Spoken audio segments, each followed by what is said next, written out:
सोचो एक ऐसी जनरेशन जो फिजिकली स्ट्रांग हो, मेंटली शार्प हो, इमोशनली स्टेबल हो। एक ऐसी जनरेशन जो सिर्फ ट्रेंड्स फॉलो न करे बल्कि फ्यूचर को कंट्रोल करे। अगर तुम भी वही जेन जेड बनना चाहते हो जो कंफ्यूज नहीं, फोकस्ड हो, एवरेज नहीं, डेंजरसली कैपेबल हो, तो ये वीडियो तुम्हारे लिए है। पर अब एक अनकंफर्टेबल सच सुनो, आज का जेन जेड डिस्ट्रॉय हो रहा है कोई बाहर से नहीं, खुद अपने हाथों से।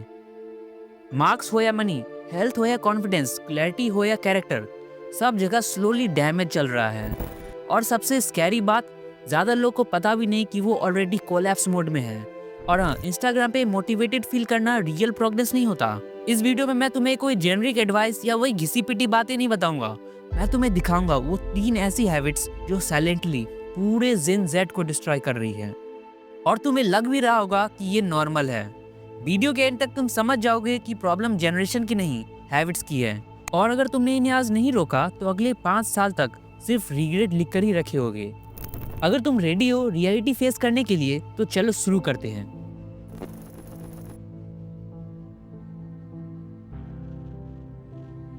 सबसे पहली और सबसे डेंजरस हैबिट, हर चीज इंस्टेंट चाहिए।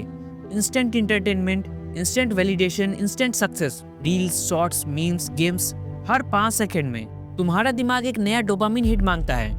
डार्क साइकोलॉजी कहता है जो ब्रेन इंस्टेंट प्लेजर का आदत हो जाता है वो लॉन्ग टर्म एफर्ट से नफरत करने लगता है। इसलिए पढ़ाई बोरिंग लगती है, जिम टफ लगता है, स्किल लर्निंग पेनफुल लगती है, और फिर तुम बोलते हो फोकस ही नहीं बनता। नहीं भाई, तुम्हारा फोकस चोरी हो चुका है। और ये हैबिट कंटिन्यू रही तो तुम हार्ड चीजों से भागोगे, डिसिप्लिन से डरोगे और एवरेज लाइफ को नॉर्मल मान लोगे।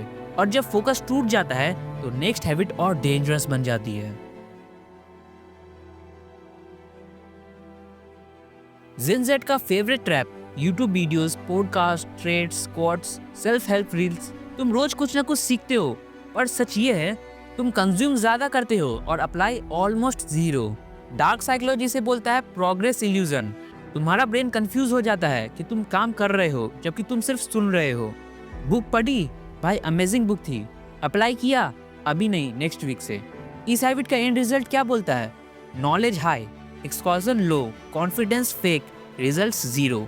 और धीरे धीरे तुम खुद पे विश्वास खोना स्टार्ट कर देते हो। पर रुको, ये दोनों हैबिट्स मिलकर एक तीसरी चीज को जन्म देती है जो सबसे ज्यादा खतरनाक है। ये हैबिट क्वाइटली तुम्हारी बैकबोन तोड़ देती है। हर चीज का ब्लेम सिस्टम पे, पेरेंट्स पे, टीचर्स पे, सोसाइटी पे, गवर्नमेंट पे। डार्क साइकोलॉजी कहता है जिस दिन तुम ब्लेम देते हो उस दिन तुम पावर सरेंडर कर देते हो। विक्टिम मेंटेलिटी वाले लोग कंप्लेन ज्यादा करते हैं, एक्शन कम, रिस्पॉन्सिबिलिटी जीरो। और सबसे फनी बात, हर विक्टिम को लगता है कि वो सबसे स्पेशल केस है। इस हैबिट के साथ ग्रोथ स्लो हो जाती है, रिस्पेक्ट कम होती है और लाइफ कंट्रोल से बाहर चली जाती है। अब एक सवाल, अगर जेन जेड इतनी टैलेंटेड है, इतनी अवेयर है, इतनी कनेक्टेड है, तो फिर फेल क्यों हो रही है? आंसर सिंपल है, पोटेंशियल हैबिट से हार जाता है। अब सुनो सॉल्यूशन, सिंपल पर अनकंफर्टेबल होगा।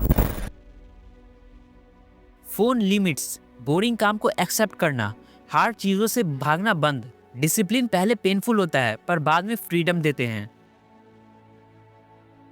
एक रूल याद रखो, 1 video is equal to 1 action.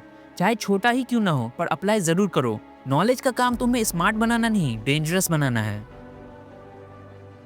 Life तुम्हारी है, रिजल्ट्स तुम्हारे हैं, फेलियर भी तुम्हारी है। जिस दिन तुम ब्लेम छोड़कर रिस्पॉन्सिबिलिटी ले लोगे ना, उस दिन तुम एवरेज क्राउड से अलग हो जाओगे।